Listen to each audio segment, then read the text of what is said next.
with Greg Rucka, who most of you should know because he writes a lot of really good books. And for those of you that don't, you're going to know him now because he is writing Syphon Filter Logan's Shadow for the PSP. So, Greg, how'd you get involved in the game? I got involved when Connie Booth and John Garvin sort of reached out to me, showed me what they had on the game so far, and then said, did I want to take a sort of pass on the story? And I said, yeah, and it went from there. Now, this is your kind of first official foray into games, although you've been kind of flirting with them. So tell us about your other game work and why you finally decided to make the leap into actual game. Well, it was really a question of opportunity, you know. I mean, I've been lucky in my career. I write comics because I love comics. I write novels because the genre of novels I like, I've loved, right? Those are the ones I read. I play video games, so I was looking for the opportunity. And there had been some near misses in the past on games that hadn't quite executed. And then when this one came around, it hit me at possibly the worst scheduling time I've had in the last, 5 years of work. And still it was an opportunity where I was like, oh, I got to do this thing.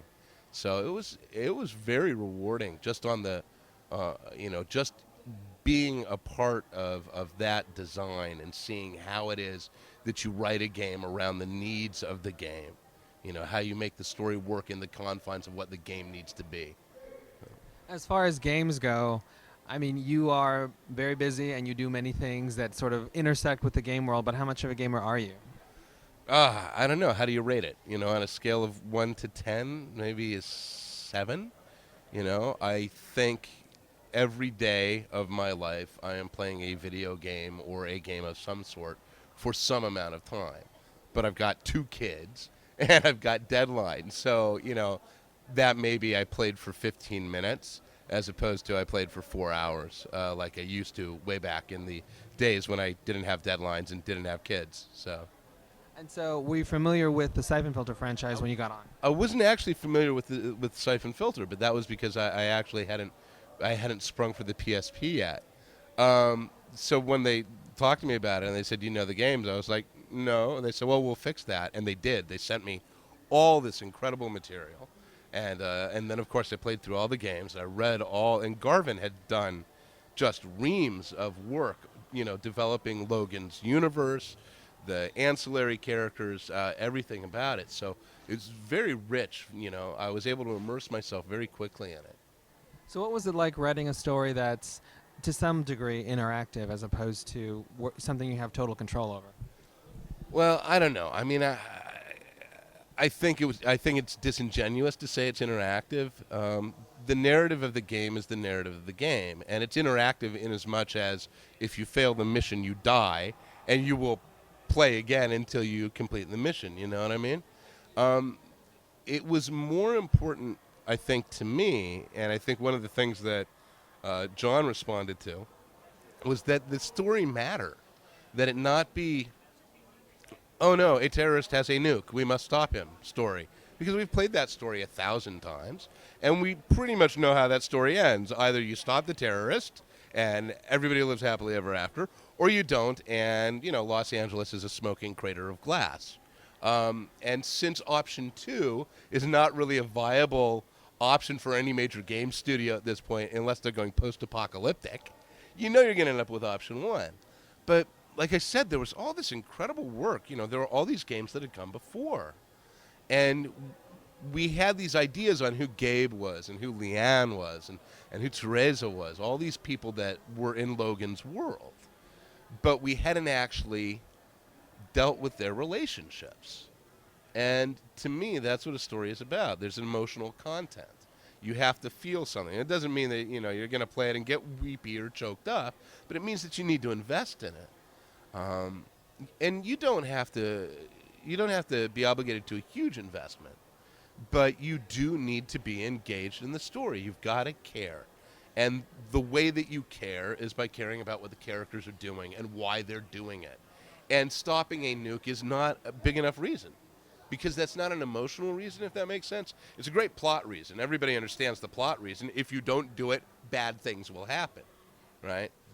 But that story, to use a huge cliche, that story becomes more compelling when you say, no, I have to stop the nuke because my mom lives in L.A. You know what I mean? So trying to find ways to establish an emotional content to the story uh, with these characters that really, and the thing was, they're very rich. John really had created these very complex people that you had barely scratched the surface of because, for the most part, the goal of the game is Gabe gets mission. Gabe accomplishes mission.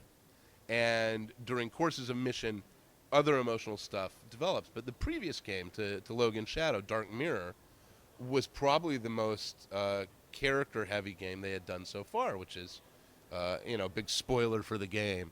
He finds out that he has a child. And then, they put Logan Shadow in front of me, and I said, where's the stuff about Addison? Where's the stuff about the kid? And they were like, we didn't do anything. I was like, you gotta do something with that. You cannot say, oh, by the way, you're a dad. And then in the next game be like, well, it's business as usual here at the agency, Very, very long answer and all over the place. But, I mean, it should give you an idea of the kind of things that at least I was thinking about. And like I said, John was very, very receptive. I mean, we worked, I think, very, very well together.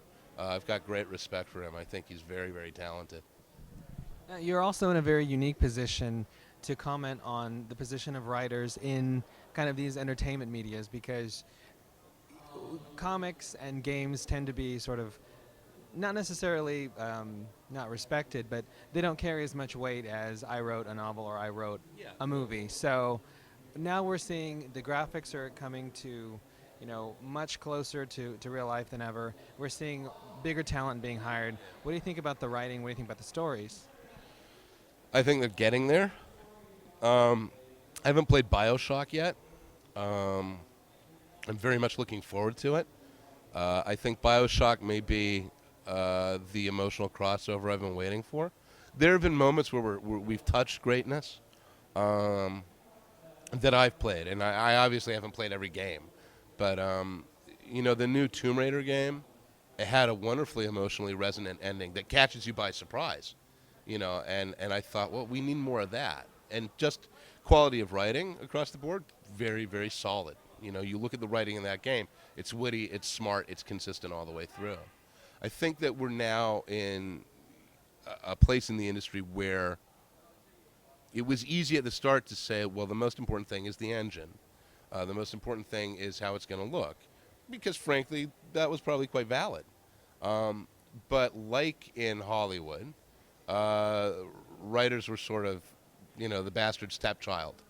And now I think you're starting to see a greater... I'll tell you what I think it is, honestly. I think it is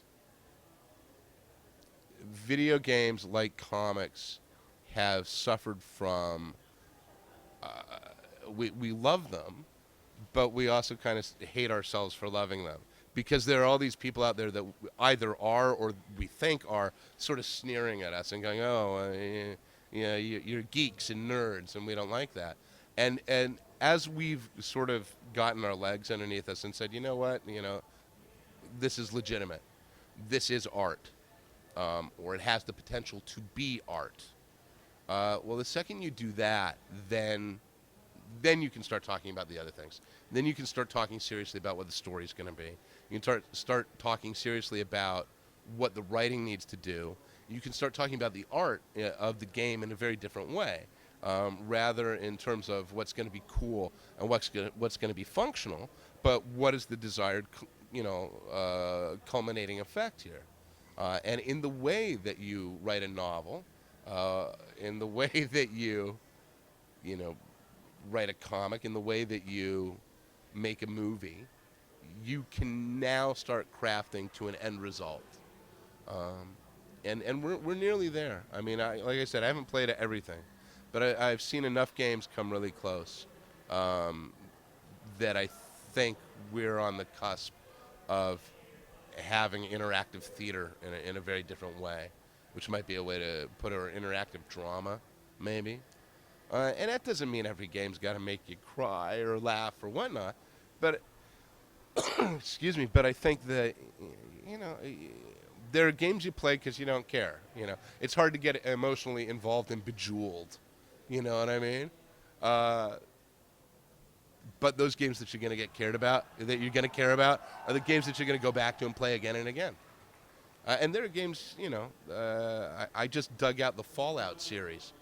Talk about games that are 10 years old now, but they still hold up. So. Well, it sounds like you're definitely interested in continuing to explore kind of a role in games. So do you think we'll see more from you in games? I hope so. I mean, it could be that it could be that I'm totally wrong, and that everybody I worked with was like, "Oh my God, he was awful." But I'm hoping not. I'm hoping that there will be further opportunity. It's I'm a writer. It's what I do for a living, and to me that translates as storyteller. And I tell stories in comics. I've been writing for DC for years now. I write for Oni Press. Do Queen and Country and so on. I've got novels, there's a new novel coming out at the end of August, Patriot Acts, right?